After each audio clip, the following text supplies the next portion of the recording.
small garage bands that like have a really raw sound and sometimes grow through community, through grassroots efforts, and then they get big and then they get signed by a big label and they get fat and end up in Vegas. Similar things. The thing that I've also looked at is kind of, because indie is sort of an art movement, is the idea of art movements, and that they always outgrow themselves, get really high on their own gas, and then pass out.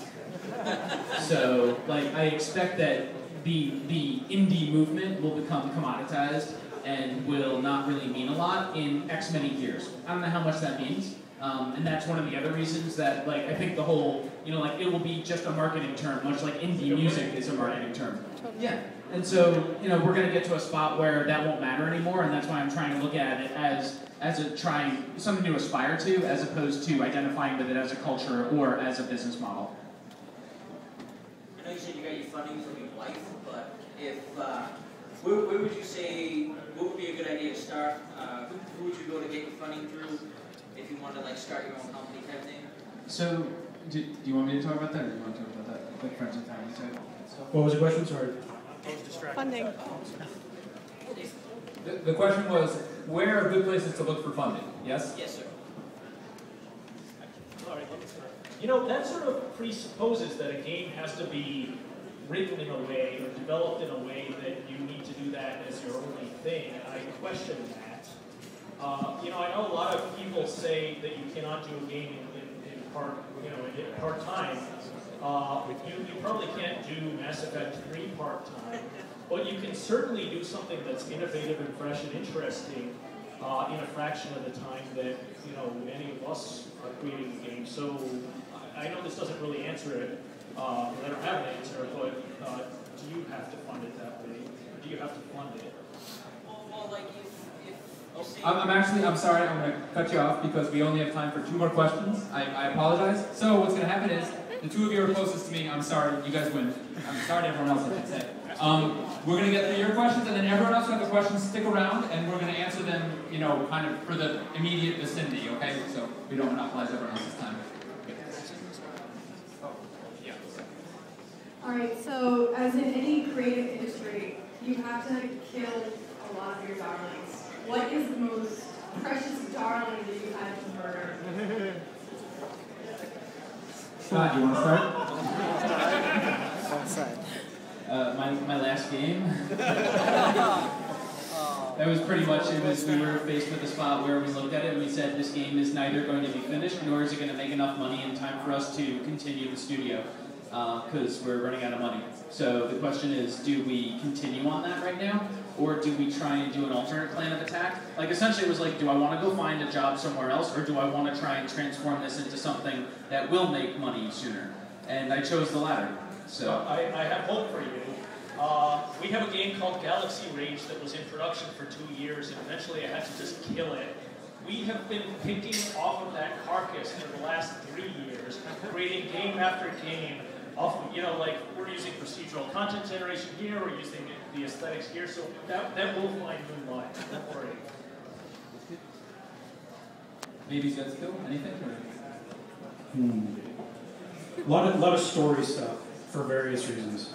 Stories have this very sticky property that as soon as you've thought of it, you're in love with it, and it's really it's really annoying. And then 6 months later, you look back and you're like, oh, it wasn't even that good. Why was I so uptight about that? But that certainly happens a lot. Okay, last question. Yeah, hi. I wanted to know, as indie developers, to what extent you guys have to focus on platform-specific code that probably will never be portable, as opposed to portable code that could go to a platform that you may want to develop for, but may never actually deploy.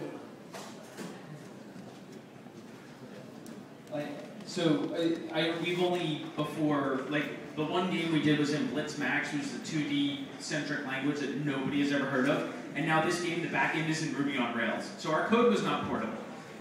But I think that when you're in that spot, it really depends on your goals for your next couple projects, if you know what those are. So if you're looking at this project, like don't try and waste a lot of time. Don't try not to waste time making code portable for later, like because the future may change in great ways where your plans go awry and that was wasted time. So just do only as much as you have to, and try and just keep shoestringing it along that way. And if you have your code for 2 games, then make sure it's refactored well and then go from there. Unity 3D. We've done it both ways. We've been platform specific and we're moving towards platform agnostic. I think our designs are the most important, and therefore, if we can keep them sort of fluid, then we'll make more money. Yeah, I mean, I would say that our greatest technology investments, both in terms of, well, I mean, in terms of time, ultimately, that's what investment is. So, ends up being on our production tools more than anything else. So, as much as possible, we're trying to have thin platform-specific players, essentially, or clients. But the vast majority of our code is actually sort of for a single, essentially PC platform, because that's what all that code is for making the game itself. So that's where we focus most of our technology on, and then, obviously there's no need to port that because you're just building the game with it, and then you're trying to, target at that point other platforms. Okay, we are out of time, but because we're going to go over 30 seconds, closing thoughts. Go, Damián, start it off. Indies roll. Didn't even use the other 27 seconds. That's great. I can use his 27 seconds. I just wanted to thank everybody, especially people who don't usually come here. And I see, I'm standing up. Everybody is very friendly up here. If you guys want to talk, email, or IM me or whatever. Well, we have a new thing called IndieSuperstar.com out. This is about sort of windy water coolers. We all write about it. You'll hear about some really popular, well-known indies, sort of just talking as though they're naked.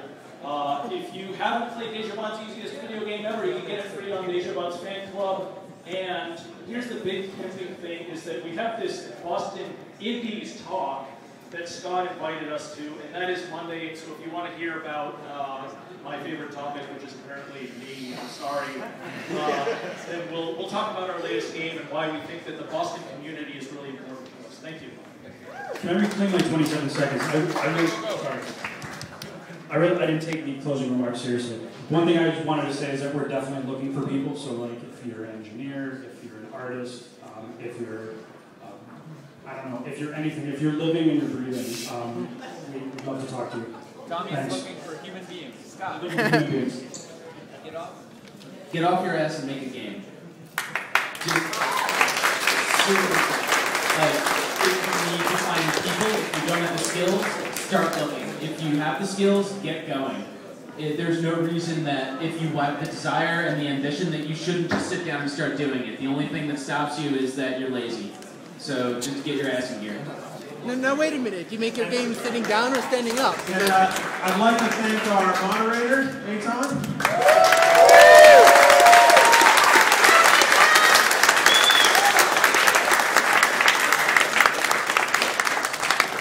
And that's it for the July edition of the Boston Post Mortem. We have room until 10, at which point I will come around and shepherd you out like the sheep you are. That's right.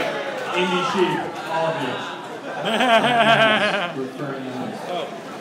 Hey, just invoking organizer privilege for one last announcement, because I missed the text message about it. I missed the text message that I should announce this, so I'm going to announce it.